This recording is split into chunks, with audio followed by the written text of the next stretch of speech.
director. The second one, though, is it has become a good friend of mine, and that is Bryan Lorengo from the Montana Logging Association.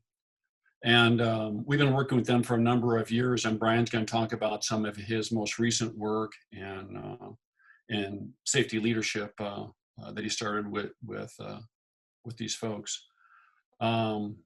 Let's see, do we have Bryan's slides up there? And Bryan, are you with us? Sorry, John, I'm here. Okay, got it. Let me see if I could share my screen with my presentation. My camera's not working, so I apologize. But I think we have a presentation ready to go here. So Bryan's always told me about all the smoke up there during the summer months, and of course down here in Fort Collins, it's been terrible the last 6 weeks with a couple of burns. Okay, here we go. Yeah, we've been fortunate this year. The western states not so much. So before I get into this, I'll maybe just give a little background on our association and so Montana Logging Association, we have about 400 members in the state of Montana, and those are the folks that primarily do the timber harvest and transportation. I call it the hills to the mills.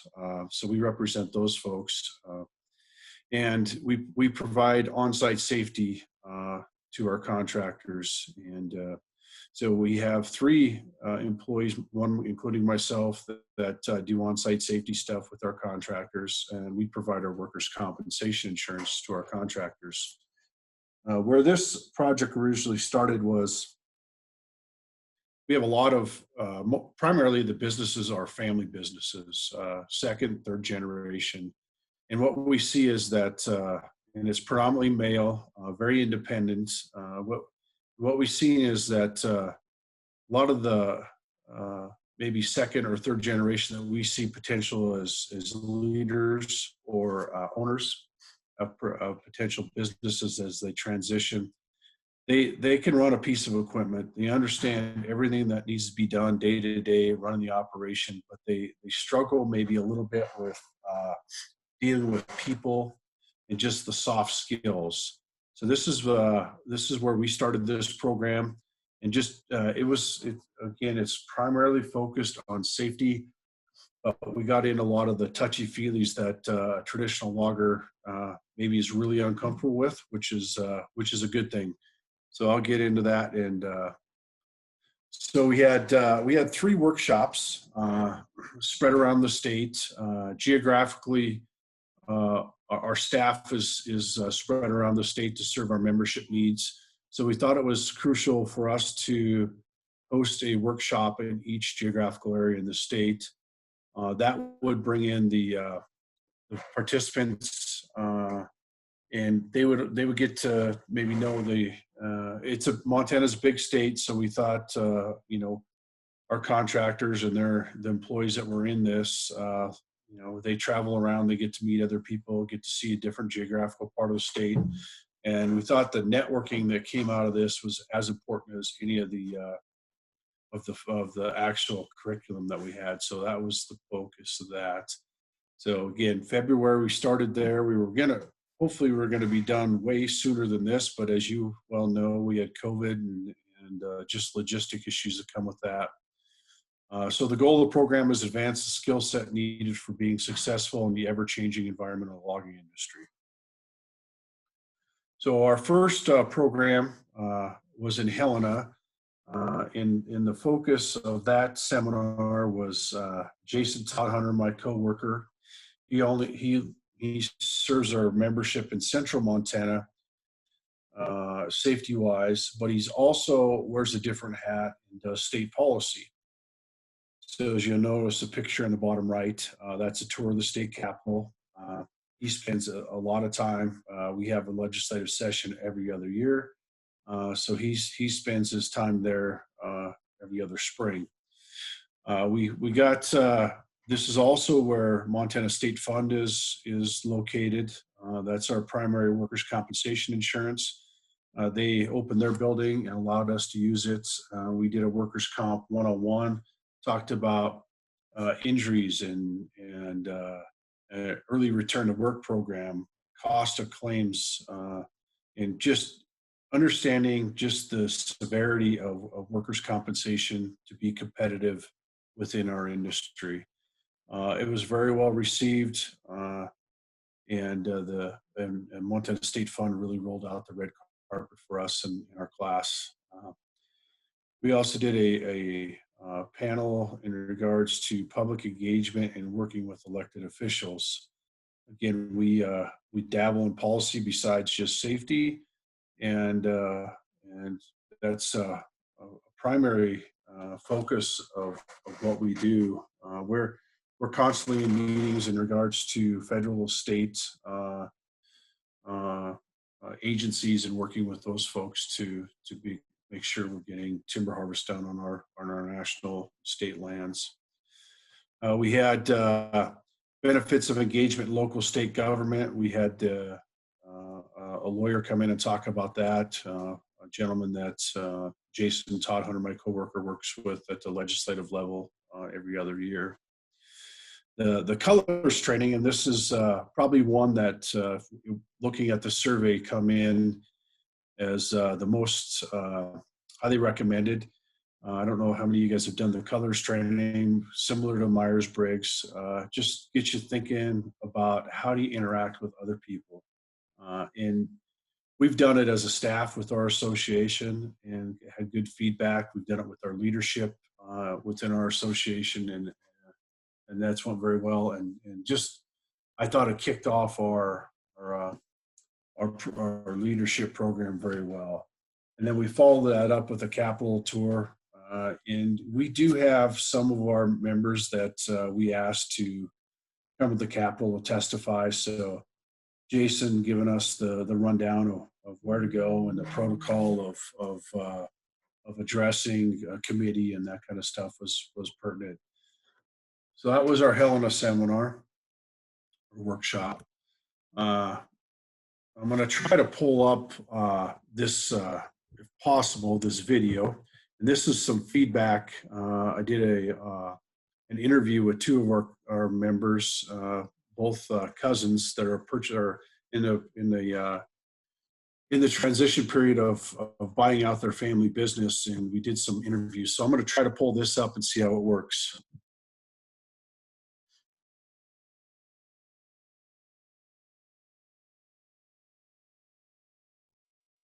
So bear with me a minute here.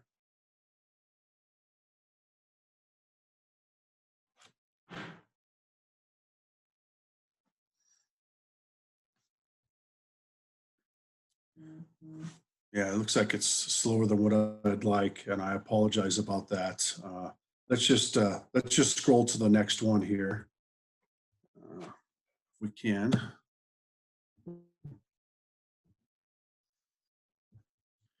Our second seminar was in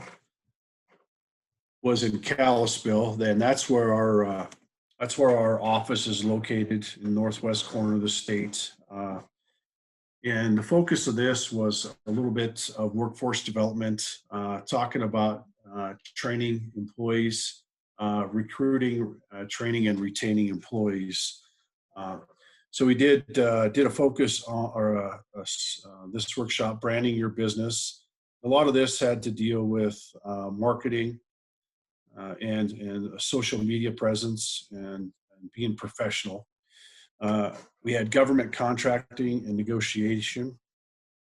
We had a gentleman there that came in from Edward Jones that talked about investing in preparing yourself for retirement. And this is a good seminar, a good portion of our workshop. This gentleman stuck around. You see in the bottom right-hand corner, we did a little cornhole tournament with our folks in the program, and that was another good way for our gentlemen to network. And some of the instructors stuck around and enjoyed some food and a beverage and got to know the folks that were in the program. I talked about social media via Facebook, Instagram. We just need to be visible and show our professional timber harvesters and what they do. Myself, Jason Todhunter, my other coworker, Tim McIntyre in a Flathead, we went through our safety compliance. What is required for you to be compliant via OSHA? If you look statistically over the last 30 years, logging is probably one of the highest risk occupations, most hazardous occupations. So we really taking a focus on making sure our contractors are compliant when it comes to OSHA. And it's a work in progress. As you know, most of our contractors are very independent, but we're gaining on that each year. But we went through our written safety program, what's required for employees and our employer and employees, and what they sign off on, and what's appropriate. We have a good working relationship with OSHA, and I think you go back 20, 30 years, it's just a constant revolving professionalism that we work with OSHA and our contractors. We did a tour at the Flathead Valley Community College. They have a trades program there. They have a CDL program, welding, machine fabrication, heavy equipment program. Actually, ironically, they have a brewing school that was interesting to see. But just trying to talk about how do we recruit and train the next employee. If you look at any industry, they're struggling for the next employee, and we're no different. And we have no formal training program. If you look at the heavy equipment program, or a plumber or electrician, they have training programs built within their unions, and we're competing against those other hands-on or skilled labor positions. So we're just trying to give our employees an opportunity of how do you reach out and recruit some of those employees. We were hoping that we'd get to tour one of the Job Corps programs. We have two in the state of Montana that are federally run. Unfortunately, that they have not had students since March, so that did not work out. But we have had a little bit of relationship with that program locally here where I live in Anaconda. We have a forestry simulator from John Deere. We bring that into their heavy equipment program, and we have had a couple, 2 or 3 employees that have went on out of that heavy equipment program into the logging field. So we're proud about that, and hopefully we can continue that relationship. The final program, the final workshop was in Seeley Lake, and this is the participants in the group here, and we had a gentleman that spoke to us on contract negotiations, and that was interesting. Just talking about do's and don'ts and expectations, just understanding contracting. And it was a mill representative who procures over 1 billion board feet a year, who come in and talk to us about what they do, what their expectations are, and a lot of it had to do with knowing your costs and knowing how to advocate on what your needs are. We also did a hands-on group activity on buying us and selling a used log truck that got some dialogue going amongst the class members and some chuckles there as well. But it was something that the class liked, and we'd be doing again. We also did another hands-on activity in regards to public policy and debate, kind of a mock legislative committee hearing. We broke up the groups, and some of them were proponents, some of them were opponents of a policy, and just got them thinking about what do the folks that are opponents of this think.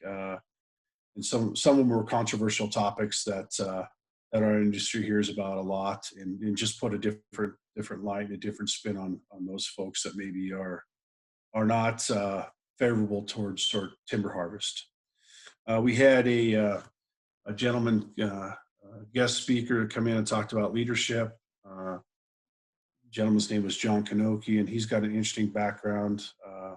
He actually serves on John Deere's corporate board, was lieutenant governor choice for a gentleman that lost in the primary this last go around, but it's got a lot of enthusiasm. He really understands our issues. His family grew up in Oregon, and his family has deep roots in the timber industry out there. So he related very well to our folks in the program. We did a safety engagement piece. Again, focusing a lot on expectations on the workplace, setting the tone. The owner really sets the tone for what happens on the job site, and each one of these, if you look at the class there, majority of them are logging contractors. We do have a few of the folks there from the milling side of things, some road building folks. So we got a good diversity of our class. And then our final speaker was generational differences in the workplace. We hear a lot about Gen X and the millennials and how they work in the workplace, and that's changed throughout the years. I looked at my grandfather, who I worked with, and he was a no BS. You show up to work, you do your job, and very little communication, and that's how it was. And I think our folks in the program just got a better understanding of difference in generational difference of how folks are raised. And I think it tied very well in if you go back to our color training from our first seminar. So looking back at the program, we did a survey at our final workshop here. And, the conversation we had with the group is, we appreciate the long-standing relationship we have with Mr. Rosecrans and High Plains. But we also think this is a valuable program. If we don't have funding such as this, how do we make this happen so that every 3 or 4 years is an opportunity we can train the next professional logger and just give them the well-rounded tools they need to be a successful business. So one of the things we did is just ask them what they think the cost would be if they had to provide funding for this. And the majority of the participants thought anywhere from that $550 to $700 range. We asked how many of them thought this program was worthwhile, and every one of them said yes, which was a good answer, or we'd had a conversation with them out back. Just kidding there. But and then we asked them, was the traveling and the networking important? Would you rather see just a scaled down version of this, maybe a 3-day workshop in a central location?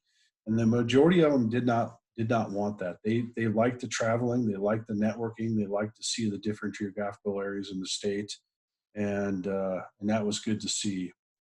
And then if you looked at the overall folks that like the presenters, the colors training come out at the very tip top. We had a few others that were close, but weren't quite as high as that. And then we had a few other presenters that maybe they didn't see as much value as what we thought would happen. So overall, very successful program. We're just trying to give these young men the tools they need for being successful. So I think I'm ready to pull up this video. Let me see. Bryan, if you can give us that link, we're going to post it because we're getting short of time. And I have to say, that works. Thank you, but your time's up.